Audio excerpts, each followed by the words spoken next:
नमस्कार, आप देख रहे हैं सल्ट एक्सप्रेस। और देखिए, आज हमारे साथ खास बातचीत करने के लिए मौजूद हैं बड़े भाई गौरव पांडे जी, जो भारतीय जनता पार्टी ने उन्हें प्रदेश मंत्री की जिम्मेदारी दी है। भाई साहब, आपका बहुत बहुत स्वागत है सल्ट एक्सप्रेस में। धन्यवाद। बहुत बहुत आपको बधाई। जिस तरीके से आपका ये सल्ट एक्सप्रेस चल रहा है, मैं आपको बहुत बहुत बधाई देता हूं। आपको भारतीय जनता पार्टी ने प्रदेश मंत्री की जिम्मेदारी दी है और साथ में रानीखेत जैसे जिले में आपको स्वप्रभारी की जिम्मेदारी दी है। किस तरह देखते हैं अब तक की पृष्ठभूमि, किस तरह का राजनीतिक कार्यकाल रहा अब तक का आपका? नमस्कार, जय जागेश्वर। मैं शुरू से ही बाल्यकाल से ही स्वयंसेवक रहा हूं और जैसे ही कॉलेज में गया, मैंने अपनी कॉलेज की पढ़ाई दिल्ली विश्वविद्यालय से करी है और दिल्ली विश्वविद्यालय में मैं विद्यार्थी परिषद के संपर्क में आया। तो विद्यार्थी परिषद ने मुझे फर्स्ट ईयर में बोला कि आप चुनाव लड़िए। तो मैं पहले साल में चुनाव लड़ा। मैं कॉलेज का सह सचिव बना। मेरा कॉलेज था दिल्ली विश्वविद्यालय में सत्यवती कॉलेज।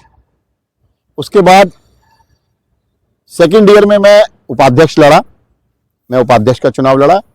थर्ड ईयर में मैं कॉलेज का प्रेसिडेंट का चुनाव लड़ा। उसके बाद विद्यार्थी परिषद ने मुझे दिल्ली विश्वविद्यालय छात्र संघ का चुनाव लड़ाया और निरंतर, क्योंकि विद्यार्थी परिषद में काम करने के बाद अब सामाजिक दायरा बहुत बड़ा हो जाता है आपका, मैं निरंतर संगठन में सामाजिक कार्यों में लगा रहा हूं। उसके बाद मैंने भारतीय जनता युवा मोर्चा में दिल्ली में मैं मीडिया का इंचार्ज रहा। उसके बाद मैं ऑल इंडिया की टीम भारतीय जनता युवा मोर्चा, हमारे उस समय के राष्ट्रीय अध्यक्ष अनुराग ठाकुर जी होते थे, उनके साथ मैंने काम किया। उन्होंने मुझे आंध्र प्रदेश, तेलंगाना जैसे महत्वपूर्ण राज्यों का प्रभारी बनाया। फिर उसके बाद पूनम महाजन जी हमारी राष्ट्रीय अध्यक्षा बनी, उन्होंने ही मुझे अपनी टीम में लिया और मैं उत्तराखंड का ही, अपने स्टेट का ही प्रभारी बना। और प्रभारी बनने के बाद मैं उत्तराखंड, मेरा आना जाना बहुत फ्रीक्वेंट हो गया। मेरा मूल गांव अल्मोड़ा का बरतौली है, बट मैं पढ़ाई लिखाई के लिए दिल्ली चला गया था। तो मैं धीरे धीरे धीरे धीरे भारतीय जनता पार्टी उत्तराखंड में काम करने लगा। भारतीय जनता पार्टी उत्तराखंड ने मुझे बहुत सम्मान दिया। मुझे पहले उन्होंने अपनी प्रदेश कार्यकारिणी में लिया, फिर उसके बाद उन्होंने मुझे प्रदेश का महत्वपूर्ण प्रवक्ता जैसा पद दिया और आज वर्तमान में मैं भारतीय जनता पार्टी का प्रदेश मंत्री हूं। मैं अपने प्रदेश अध्यक्ष महेंद्र भट्ट जी का, हमारे युवा मुख्यमंत्री पुष्कर सिंह धामी जी का और संगठन के शिल्पीकार श्रद्धेय अजय कुमार जी का, जिन्होंने मुझे महत्वपूर्ण पद दिया और अल्मोड़ा जैसे जिले से मुझे उन्होंने पद दिया, मैं उनका बहुत बहुत धन्यवाद करता हूं, आभारी रहता हूं। और जहां तक बात रही सामाजिक जीवन की, मैं बाल्यकाल से ही स्वयंसेवक रहा हूं, विद्यार्थी परिषद का कार्यकर्ता रहा हूं और जागेश्वर, जब लोग कल्पना करते थे कि जागेश्वर में भारतीय जनता पार्टी कभी जीतती नहीं है, जब से ही मैं भारतीय जनता पार्टी के लिए जागेश्वर में काम कर रहा हूं। और मैंने पिछली बार और उससे पिछली बार भी भारतीय जनता पार्टी से कहा कि मैं भारतीय जनता पार्टी से, अगर आपको लगेगा कि मेरे जैसा कार्यकर्ता इधर विधानसभा का चुनाव लड़ सकता है तो मैं विधानसभा का चुनाव लड़ना चाहता हूं। भारतीय जनता पार्टी ने मेरे को टिकट नहीं दिया। मैंने भारतीय जनता पार्टी के जो भी प्रत्याशी लड़ा उनके लिए काम किया और उसके फलस्वरूप पिछली बार हमने भारतीय जनता पार्टी के प्रत्याशी मोहन सिंह मेहरा जी के नेतृत्व में काम किया और हमने जागेश्वर विधानसभा का चुनाव जीता। और उसके बाद ये निरंतर प्रक्रिया चलती आ रही है। फिर भारतीय जनता पार्टी ने मुझे रानीखेत जैसे जिले का सह प्रभारी बनाया। जैसे ही मैं सह प्रभारी बना, मुझे बहुत बधाई आई और सबने मुझे बोला आपको बहुत बहुत बधाई, आप रानीखेत जैसे जिले के सह प्रभारी बने हैं। अभी 2 दिन पहले ही हम वहां की बैठक में गए थे, हमारी एक संगठनात्मक बैठक उधर हुई, जहां पे हमारे वहां के जिलाध्यक्ष, पार्टी के सारे पदाधिकारी, सारे मंडल के अध्यक्ष, हमारे दोनों विधायक डॉक्टर प्रमोद नैनवाल जी, महेश जीना जी, ये सब रहे। और आगामी 2027 में भारतीय जनता पार्टी चुनाव कैसे जीतेगी और भारतीय जनता पार्टी का क्या स्वरूप होना चाहिए, उसको लेकर हमने काम और चिंतन चालू हो गया है। मुझे पूर्ण विश्वास है कि 2027 में भारतीय जनता पार्टी तीसरी बार रानीखेत जिले की 3 की 3 सीटें जीतेंगी और हमारे युवा मुख्यमंत्री जी के नेतृत्व में हम एक बार पुनः भारतीय जनता पार्टी की सरकार बनाएंगे। आपने बताया कि मेरा छात्र जीवन से ही मैं अखिल भारतीय विद्यार्थी परिषद से जुड़ा और कई पदों में आप रहे। तो किस तरह का अनुभव आपने जांचा किया इस तरह के लंबे कार्यकाल में? कई लोग ऐसे होते हैं कि कुछ लोग ऐसे होते हैं कि कोई दूसरी पार्टी से भारतीय जनता पार्टी में आए थे, तो आपका लंबा अनुभव, ये कहें कि पुराना संघर्ष ही आपका भारतीय जनता पार्टी से जुड़ा रहा, एक लंबा नाता आपका एक गहरा नाता रहा, और आप एक ऐसी जगह से आ रहे हैं जागेश्वर धाम, जो अपने आप में एक पसंद तीर्थ के जागेश्वर धाम अपने आप में पूरे विश्व में नाम है, उस विधानसभा के आप रहने वाले हैं। तो आपने इस भारतीय जनता पार्टी में आकर किस तरह का अनुभव आपने अब तक लिया, और कैसा आपको इस बार कैसा महसूस हुआ, और किस तरह का अनुभव आपके अंदर इसमें भारतीय जनता पार्टी में आपको अनुभव मिला? गोविंद जी, आप एक पत्रकार हैं और मुझे लगता है कि पत्रकार तो सारी पार्टियों में जाता है।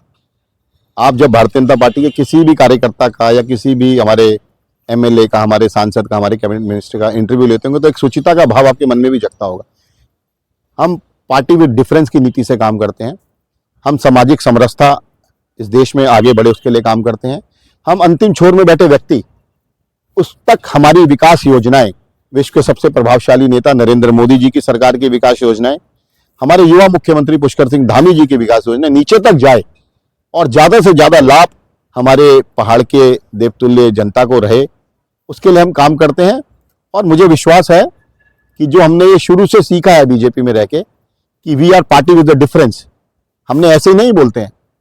हमारी कल बैठक थी तो आपको मैं बता नहीं सकता कि एक जो हम जिस तरीके से हम काम करते हैं, हम राष्ट्रगान पहले करते हैं, हम भारत माता की जय बोलते हैं, हम सनातन की बात करते हैं, ये हमें हमारी संगठन की विचारधारा ने ही सिखाया है जी। किस तरह देख रहे हैं? रानीखेत आपको प्रभारी बनाया है, तो रानीखेत में 3 जिले हैं, तो 3 जिलों में 2027 का चुनाव है, ये 2025 चल रहा है, 27 में उत्तराखंड में विधानसभा चुनाव होगा, तो किस तरह देख रहे हैं जो तीनों सीटों पर भारतीय जनता पार्टी का परचम लहराए, जो भारतीय जनता पार्टी के अंदर भीतरघात है, गुटबाजी है 3 विधानसभा में, उसे किस तरह दूर करेंगे, और किस तरह जो है एकजुटता का संदेश आप जो है, आप अभी रानीखेत गए और रानीखेत जिले में बैठक करी, मंथन करा, तो किस तरह की रूपरेखा तैयार होने वाली है जो भारतीय जनता पार्टी में जो गुटबाजी है वो खत्म हो सके और 27 में जो है एकजुटता के साथ भारतीय जनता पार्टी जीते?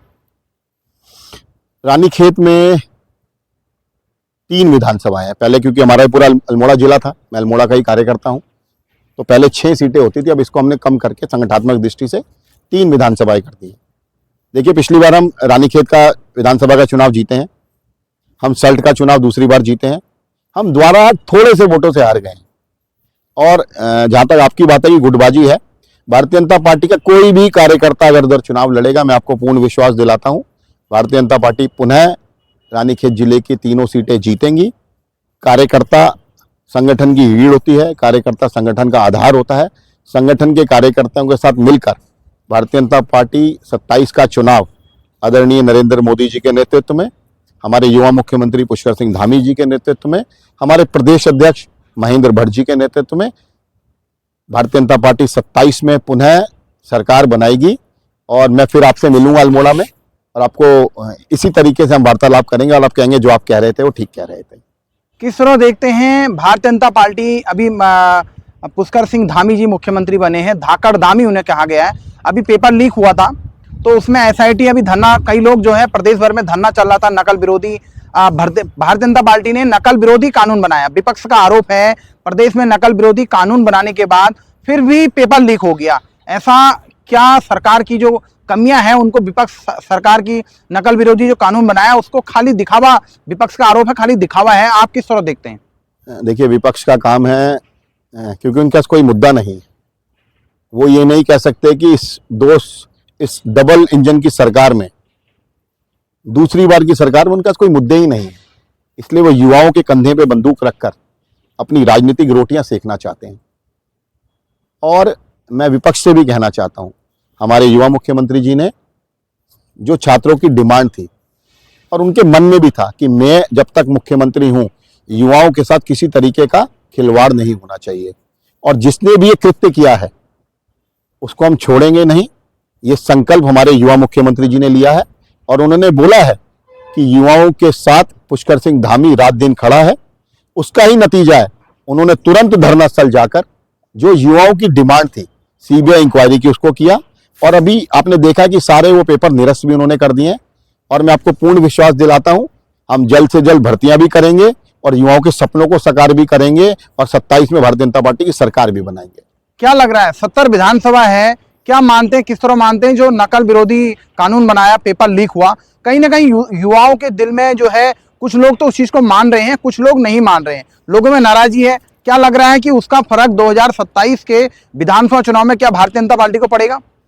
क्योंकि मैं भी युवा हूं, मैं युवाओं से इस मंच के माध्यम से कहना चाहता हूं, आप अपने मन में किसी तरीके की शंका ना रखिए। हमारे मुख्यमंत्री जी ने बोला है कि मैं युवाओं के सपनों को साकार करूंगा, मैं युवाओं के साथ किसी तरीके का खिलवाड़ नहीं होने दूंगा।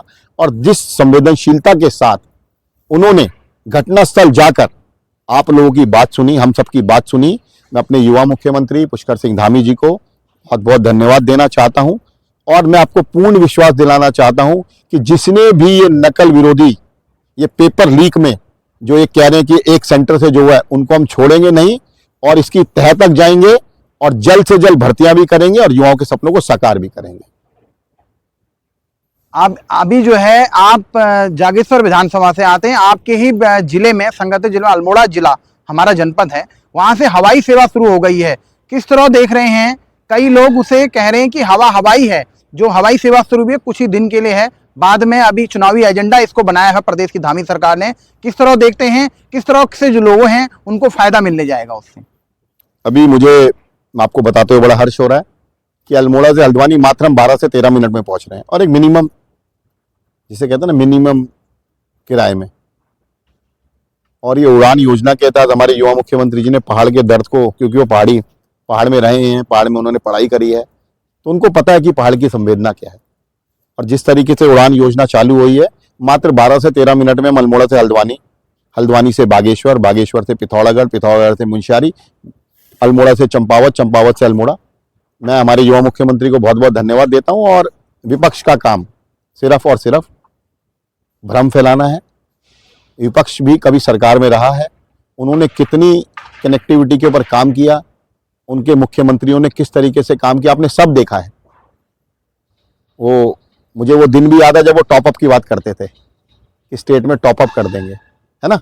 हमारे युवा मुख्यमंत्री ने पहाड़ की पीड़ा को समझा है, और मैं हमारे युवा मुख्यमंत्री को बहुत बहुत धन्यवाद देता हूं कि जिस तरीके से वो पहाड़ का विकास कर रहे हैं, आगे भी उन्हें जागनाथ जी शक्ति दे और हमारा पहाड़ का विकास ऐसे ही होता रहे। आने वाले 2027 के चुनाव में युवाओं को किस तरह मजबूत करेंगे? आप खुद युवा हैं, युवा मजबूत हो, और युवाओं को किस तरह से आप जोड़ेंगे जो उन्हें मतलब मजबूती मिले युवाओं को? कि और जो केंद्र और राज्य सरकार, अभी भारतीय जनता पार्टी की सरकार है, केंद्र में भी मोदी जी हैं और राज्य में भी धामी जी हैं, तो किस तरह से युवाओं के दिल में क्या इस बार जो पिछली बार का चुनाव हुआ भारतीय जनता पार्टी के पक्ष में, क्या इस बार आप युवाओं के दिल में कैसे आस जगाएंगे कि दोबारा 27 में भारतीय जनता पार्टी आए? हमने अपने संगठन में सारे जिलाध्यक्षों का एक क्राइटेरिया तय कर लिया, इस एज से नीचे हमें जिलाध्यक्ष बनाने हैं। युवा मोर्चा का हमने एज का क्राइटेरिया सेट कर लिया है।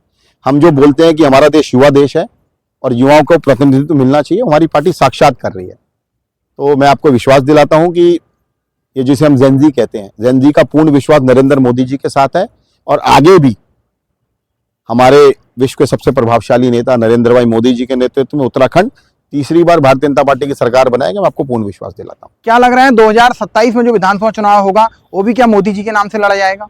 हमारे सर्वश्रेष्ठ नेता हैं, तो हम अगर अपने नेता के नाम पे चुनाव नहीं लड़ेंगे तो क्या किसी और नेता के नाम पे चुनाव लड़ेंगे? नरेंद्र भाई मोदी भारतीय जनता पार्टी के सर्वश्रेष्ठ नेता हैं और हम चुनाव उनके नेतृत्व में ही लड़ेंगे। हम चुनाव युवा मुख्यमंत्री पुष्कर सिंह धामी जी के नेतृत्व में ही लड़ेंगे। आप जागेश्वर विधानसभा से आते हैं, पिछले बार भी आपने दावेदारी करी, आप भारतीय जनता पार्टी में कई पदों में रह चुके हैं, क्या इस बार 2027 में भी आप दावेदारी करेंगे विधायक के लिए जागेश्वर विधानसभा से? देखिए, मैंने आपको पहले भी बताया कि मैं एक साधारण सा कार्यकर्ता हूं। मैंने पहले 2 बार भी दावेदारी करी है।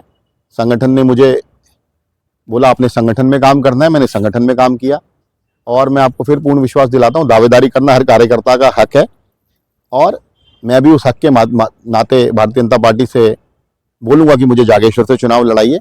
अगर भारतीय जनता पार्टी किसी भी प्रत्याशी को, किसी भी कैंडिडेट को टिकट देती है, मैं आपके मंच के माध्यम से विश्वास दिलाता हूं, मैं उसको चुनाव जितवाने के लिए जागेश्वर में जैसे पहले काम किया, उससे पहले काम किया, आगे भी वैसे ही काम करता रहूंगा। जागेश्वर में कमल खिले, मेरा सबसे पहला ध्येय यही है। आप युवा हैं और युवा मुख्यमंत्री हैं और अब आप अभी भाजपा प्रदेश मंत्री का दायित्व है। जब जागेश्वर से भारतीय जनता पार्टी आपको जिम्मेदारी देती है, आपको दावेदार घोषित करती है, तो जागेश्वर के विकास को लेकर किस तरह का एजेंडा और किस तरह का फॉर्मूला आप अपनाएंगे जागेश्वर के विकास को लेकर? देखिए, ये तो बहुत ही कहते हैं ना, बहुत ही लंबा आपने प्रश्न पूछ लिया। जागेश्वर एक टूरिज्म डेस्टिनेशन है। अगर भारतीय जनता पार्टी मुझे वहाँ का प्रत्याशी बनाएगी तो मैं चाहूँगा कि जागेश्वर एक टूरिज्म की दृष्टि से, सांस्कृतिक टूरिज्म की दृष्टि से, कल्चरली इको टूरिज्म की दृष्टि से जागेश्वर डेवलप्ड हो। वहाँ पे टूरिज्म आए, हमारे युवा, हमारे जागेश्वर की देवतुल्य जनता को उसका लाभ मिले। अभी जागेश्वर में जो हमारा जागेश्वर धाम है, वहाँ पे टूरिज्म एक दिन के लिए आता है, टूरिस्ट एक दिन के लिए आता है। कुछ ऐसी एक्टिविटीज़ करनी चाहिए कि टूरिस्ट वहाँ पे 2 से 3 दिन रुके, और बैकवर्ड इंटीग्रेटिंग कि गांव की सुविधा गांव के लोगों द्वारा गांव की ढांचे में हमारे टूरिस्ट को मिले। मैं बार बार उसके लिए कहता हूँ कि जब टूरिस्ट वहाँ 2 से 3 दिन रुकेगा तो हमारे वहाँ की इकोनॉमी बढ़ेगी, हमारे यहाँ के लोकल दुकानदार आगे बढ़ेंगे, हमारे काश्तकार आगे बढ़ेंगे और हमारे युवाओं को मैक्सिमम उसका फायदा मिले। इस दृष्टि से मैं काम करना चाहता हूँ। पहाड़ में हमारे स्पोर्ट्स की बहुत ज़्यादा अपॉर्चुनिटी है। मेरा मन है कि वहाँ पे मैं एक हाई ऑल्टीट्यूड ट्रेनिंग सेंटर बनाऊँ ताकि हमारे युवाओं को प्रशिक्षण के लिए, क्योंकि हमारा युवा स्पोर्ट्स में बहुत अच्छा है। और अगर मैं जो बार बार जागेश्वर में मुहिम चलाता हूँ नशा मुक्त जागेश्वर, मैं ये भी चाहता हूँ कि जागेश्वर का युवा मैक्सिमम स्पोर्ट्स में जाए ताकि वो नशे से दूर रहे। जागेश्वर स्वस्थ रहेगा, जागेश्वर का युवा स्वस्थ रहेगा तो जागेश्वर स्वस्थ रहेगा। अगर जागेश्वर स्वस्थ रहेगा तो पूरा जो है टूरिज्म की दृष्टि से मैं बात कर रहा हूँ आगे बढ़ेगा। एक अच्छा हाईली इंटीग्रेटेड स्पोर्ट्स स्टेडियम बने और हमारे युवाओं को ज़्यादा से ज़्यादा सुविधा उसी जागेश्वर में मिले।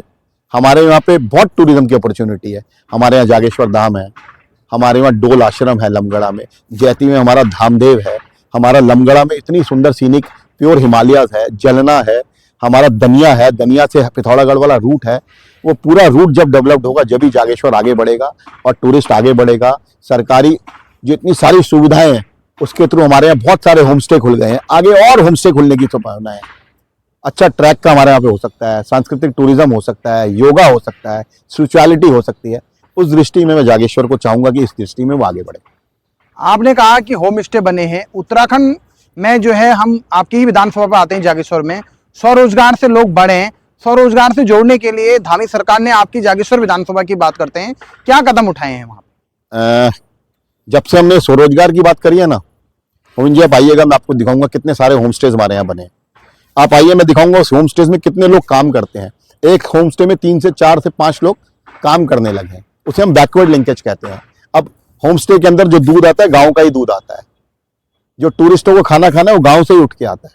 स्वरोजगार उसे ही कहते हैं कि बैकवर्ड लिंकेज हो जाए, गांव का ही दूध हो, गांव का ही अंडा हो, गांव का ही मीट हो, गांव का सारा सामान हो, इकोनॉमी भागेगी। जिस तरीके से हमारे देश के विश्व के सबसे प्रभावशाली नेता बोल रहे हैं कि हमें स्वदेशी अपनाना है, उसका मूल मंत्र यही है कि हमारे किसान, हमारे काश्तकार, उनका पसीना, उनकी करी हुई मेहनत हमारे इस देश में लगे, हम विश्व की सबसे बड़ी अर्थव्यवस्था बने, हम स्वावलंबी बने। ये स्वदेशी अभियान उसी के माध्यम से आगे बढ़ेगा। भाजपा के प्रदेश मंत्री गौरव पांडे जी, इनका कहना है कि उत्तराखंड में जो है प्रदेश के मुख्यमंत्री पुष्कर सिंह धामी द्वारा कई कार्य इसमें किए गए हैं। आगे भी, तब तक के लिए नमस्कार।